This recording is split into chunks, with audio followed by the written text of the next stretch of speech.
Muito boa tarde, bem-vindos a mais uma live, a nossa live da Resistência, a nossa trincheira da República. Hoje nós vamos nos dedicar àquilo que realmente importa.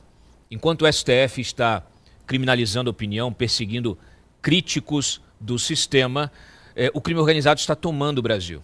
Está tomando o Brasil, avançando sobre as instituições, sobre a sociedade, fazendo comunidades inteiras, bairros inteiros reféns do crime, substituindo os serviços que são prestados por empresas consorciadas e empresas que têm a concessão do Estado para exercer esse papel, e o crime organizado está tirando essas empresas, está substituindo essas empresas.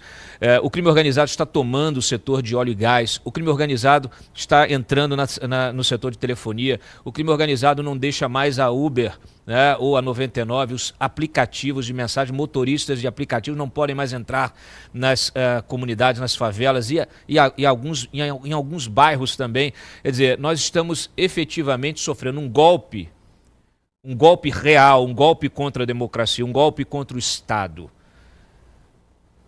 Muito se fala nesse inquérito do golpe, né, de abolição violenta do Estado democrático de direito. E a abolição violenta é o que nós estamos vendo acontecer. Inclusive, notícias que saíram agora nos últimos dias, a de ontem, que me fez ter urgência em trazer essa pauta para o nosso debate, trata justamente do Comando Vermelho impedindo as pessoas de entrar, motoristas de Uber, as pessoas que moram nesses locais poderem entrar nesses locais de carona, em aplicativos. E quem entrar, quem não cumprir a ordem do crime, a lei do crime, será fuzilado. Aí você pergunta, e aonde está o STF? Chamou uma sessão emergencial para discutir essa questão? Convocou a imprensa? Onde está o governo federal? Onde está o governo estadual? Cadê o Ministério Público? Cadê as secretarias de segurança? Não tem ninguém na rua? Não tem greve, não tem protesto, não tem nota, nem nota de repúdio?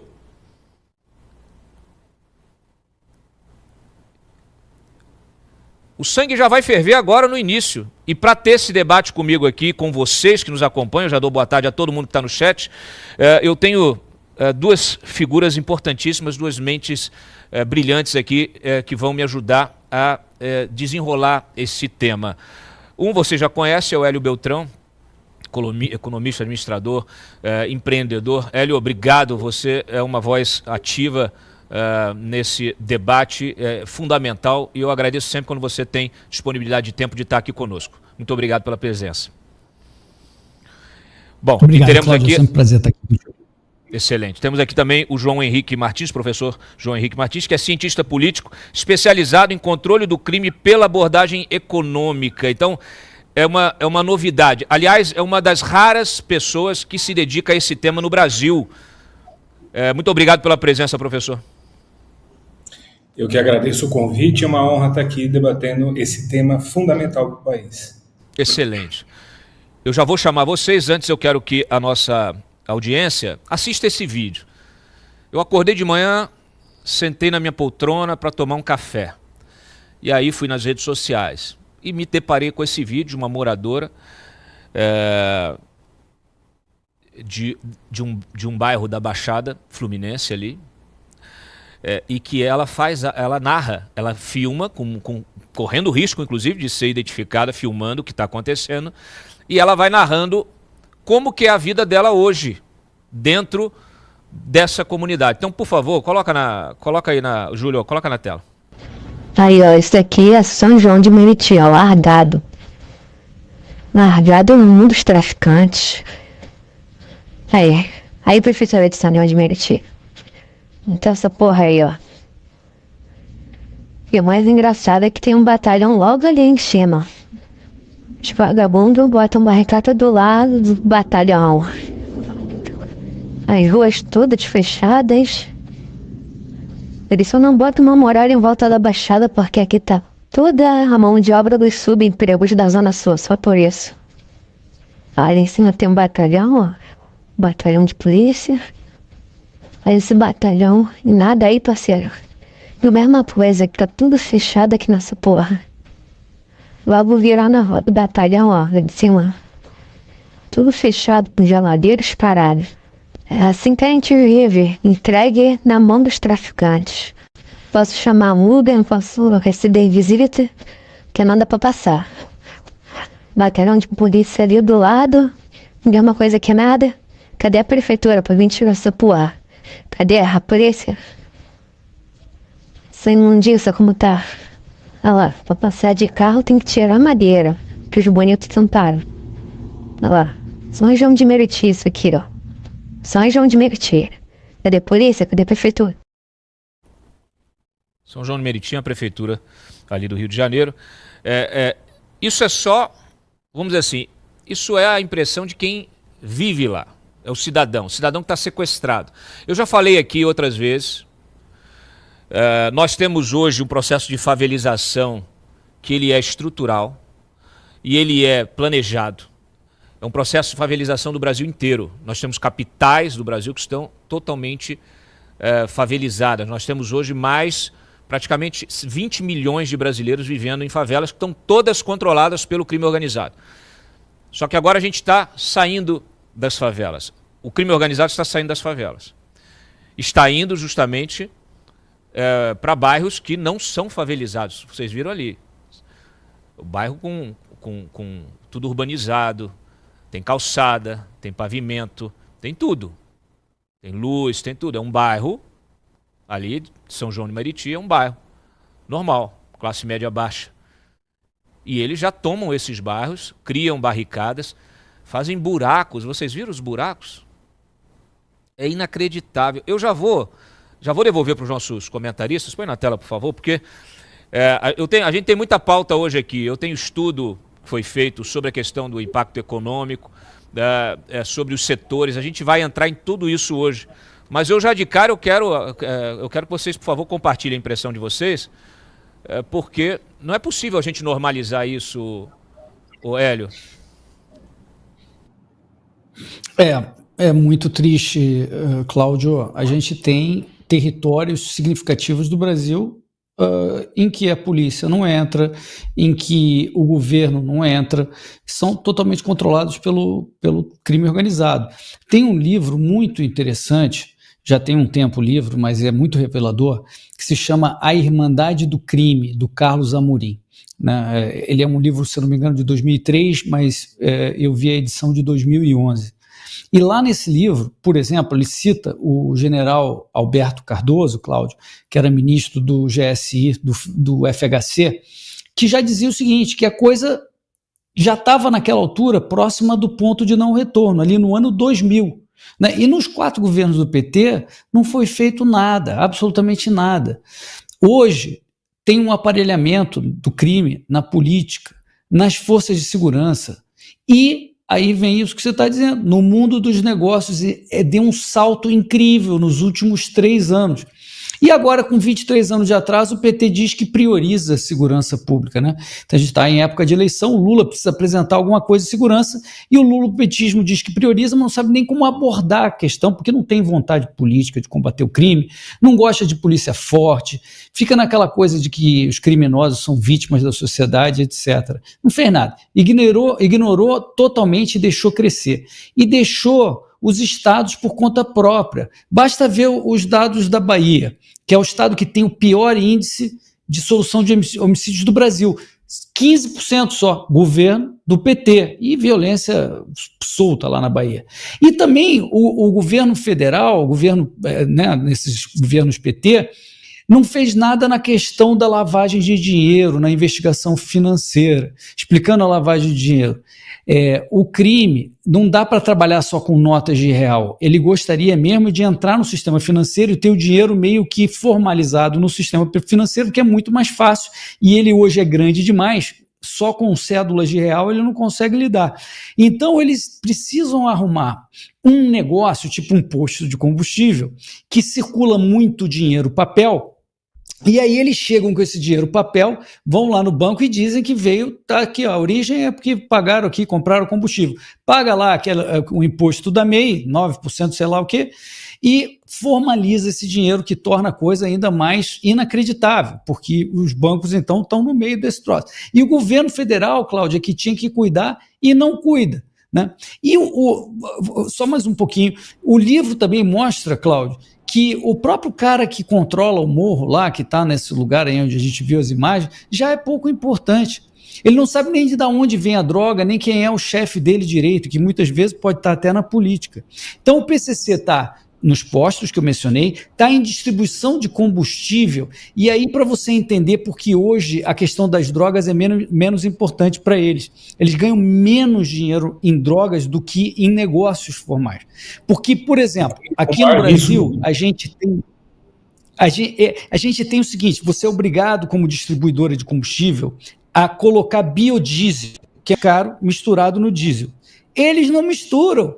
Então, eles têm uma vantagem competitiva de 15% de margem e a distribuidora tem 5% de margem. Segundo, e eu já concluo com isso, eles não compram o tal do CBio. CBios são os certificados que as distribuidoras são obrigadas a comprar para cancelar o carbono, e que custa caro para burro. Eles não compram, né? Então, o mercado do PCC já é cerca de 30% do mercado de combustíveis no Brasil.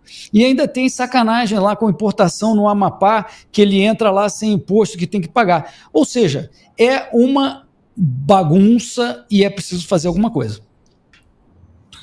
Tem aqui os dados desse que você citou, temos eles mais detalhados aqui, a gente vai tratar disso já já. Deixa eu ouvir o professor aqui, a sua impressão inicial. O que vem na sua mente quando o senhor assiste um vídeo como esse dessa moça lá em São João de Meriti? É a falência do contrato social, né? Quando a gente... o crime, ele sempre ocupa os espaços que o Estado permite que ele ocupe, né? Ele é uma atividade econômica e social, em tese, como outra qualquer. A diferença é que ele atua no mundo ilícito. Quando eu digo em tese como outra qualquer, porque é a forma de obter renda a partir de lucro e salário que algumas pessoas se destinam. Quando você olha para o crime a partir dessa perspectiva, a gente começa a entender duas coisas, né? A lógica da racionalidade do criminoso, ele sempre vai agir como qualquer um de nós, quando a gente quer obter renda e obter renda através do lucro e salário, e também a gente percebe o nível de falência do nosso contrato social, do nosso sistema, dado que pessoas como essas existem, sempre vão existir, ou seja, que querem obter vantagem, ignorando o prejuízo, a dor e o sofrimento que ele causa, nós criamos, a sociedade moderna criou algo chamado Estado de Direito, a lei, o enforcement. Quando o Estado ele tem dificuldade de aplicar a lei, quando ele tem, na verdade, uma falência crônica estrutural em fazer isso, naturalmente o crime organizado vai assumindo essas posições, porque é a inversão do monopólio legal da força, né? Você garante o monopólio legal da força para que as atividades sociais e econômicas ocorram dentro daquela regra que a sociedade definiu. Na medida em que o Estado tem uma dificuldade ou ele tem uma completa um bloqueio ideológico ele, na verdade, não tem certeza se é isso que ele tem que fazer ou ele vai flexibilizando ao longo do tempo, é um jogo de soma zero. Para o crime ganhar, necessariamente a sociedade tem que perder. E toda vez que a sociedade tem vacilante nessa posição, o crime vai se aproximar. Então, no primeiro momento, a gente começa a perceber isso como consequência nos crimes de desordem que vão ganhando proporção. Por quê? Porque aquilo que poderia terminar como uma briga, como uma discussão na rua ou em casa, ou até uma discussão política, ela ganha outros contornos porque ela, por exemplo, tem acesso às armas. E de onde vêm as armas legais? Do mercado ilícito de armas. Bem, por que tem tantas armas disponíveis naquele lugar? Porque criminosos, provavelmente profissionais, sejam ladrões, sejam traficantes, se armaram nessa competição e aí é a linha e a regra normal de mercado. Se eu compro mais armas, o aumento do número de disponibilidade de tipos de armas, de qualidade de armas, as armas vão ficando mais baratas e vai aumentando o mercado ilícito. Perfeito? Essa é a regra lógica. Eu estou começando por 2 temas que, em tese, nem parece que tem relação com o mercado ilícito, que é no caso de desordem, até conflito, até violência doméstica, ela ganha outros contornos e é potencializada por isso. Só que a coisa principal da atividade criminal é que quando o criminoso percebe que aquilo, quando você consegue obter renda, o tempo todo eu quero reafirmar, lucro e salário para aqueles que se dedicam peremptoriamente ao crime. Na hora que ele percebe que ele consegue uma margem muito alta, e você consegue, porque no crime você não tem que pagar imposto, você não tem custo, ou, na verdade os seus custos de produção são muito pouco, porque o que você precisa para ser um empreendedor criminal no crime na área de celular? Você precisa roubar o celular ou você precisa contrabandear eles. Então, se você tem violência instalada suficiente para adquirir vários celulares, o teu custo depois da compra da arma é muito baixo. O que você tem é a força física e a distribuição ali da sua quadrilha. Na hora que você começa a fazer isso, não tem limite. Então você vai roubar cada vez mais celulares, vai vender ele com um preço cada vez maior, e é por isso que hoje a gente exporta celular roubado para países da África e da América Central também. Essa linha é absolutamente perceptível de evolução. Isso acontece no mercado ilícito de peça de veículos. Esses 2 grandes mercados, que é o mercado ilícito de celular e ilícito de peças de veículos e veículos, eles respondem por algo em torno de 40% do crime violento nas grandes cidades do país. Esses 2 mercados já existem de maneira razoavelmente consolidada, os veículos há 40 e os veículos há 20 anos, então 4 décadas, 2 décadas. Na medida que você tem uma economia que começa a se estruturar e ela vai de lavada, né, sem nenhum tipo de risco, é natural que ela comece a transbordar, outros elementos empreendedores do mundo do crime começam a fazer isso para outras áreas. Então, você faz isso no celular, você faz isso na peça de veículo, você tem os traficantes que é um produto propriamente ilícito, ele não precisa roubar, o que ele precisa fazer é construir uma boa cadeia logística para trazer essa droga. Então, você tem esses 3 grandes mercados. A partir daí, nos últimos 15 anos, eles começaram a transbordar para vários outros mercados. Para você ter uma ideia, eu construí o primeiro diagnóstico estrutural sobre mercados ilícitos com dados primários, né? Na primária você lá e lê em cada boletim de ocorrência, em cada registro da Receita Federal e organizar e quantificar isso depois. Em 2016 nós fizemos o primeiro anuário de mercados ilícitos no estado de São Paulo, onde nós mapeamos o mercado ilícito em 9 setores. Quais setores? Eletrônicos, veículos, combustível, defensivo agrícola, brinquedos. São 9 setores, não vou descrever aqui todos, até porque eu não lembro exatamente. Não tinha droga, não tinha armas. Esses 9 setores movimentavam em 2016 15 bilhões por ano só no estado de São Paulo. Então, esse fenômeno, eu estou falando de desvio de produtos da cadeia legal por meio do roubo. Então, esse fenômeno ele vem se estruturando e vem expandindo e vem tomando outros pedaços da economia há muito tempo e ele está completamente ausente do debate público brasileiro. Porque no debate público internacional, ele já existe pelo menos desde o início dos anos 2000. Por exemplo, tem em 2005 um livro chave para entender esse assunto, que é o chamado Ilícitos, do Moisés Naim. É um economista e jornalista americano, mas de origem venezuelana, onde ele começa a descrever a potencialidade do mercado ilícito para tracionar a violência criminal nos países, que é o exemplo que eu falei, quer dizer, a violência comum intrapessoal, ela ganha proporção, para tracionar a corrupção política, para tracionar ações de terrorismo, como essa que você mostrou, de ocupação do crime organizado, de substituição do Estado legal por um Estado paralelo. Isso está literalmente desenhado, Cláudio, há pelo menos 20 anos. E nós estamos nessa rota de fluxo de mercados ilícitos transnacionais desde o início. Nós só crescemos desde lá, mas ela, incrivelmente, está completamente ausente do debate público. É impressionante, é por isso o nosso esforço, né? E é curioso porque a gente tenta, né, esse tema, de alguma maneira, né, a gente nunca talvez tenha feito essa abordagem tão tão objetiva aqui como estamos fazendo no programa de hoje. Mas esse tema nós já trouxemos ele em outros programas, já escrevemos artigos, já publicamos matérias. A imprensa pontualmente faz a matéria aqui, outra ali, mas você não vê aquilo se transformando numa pauta nacional, no debate público, né? É impressionante. Deve ter suas razões, né?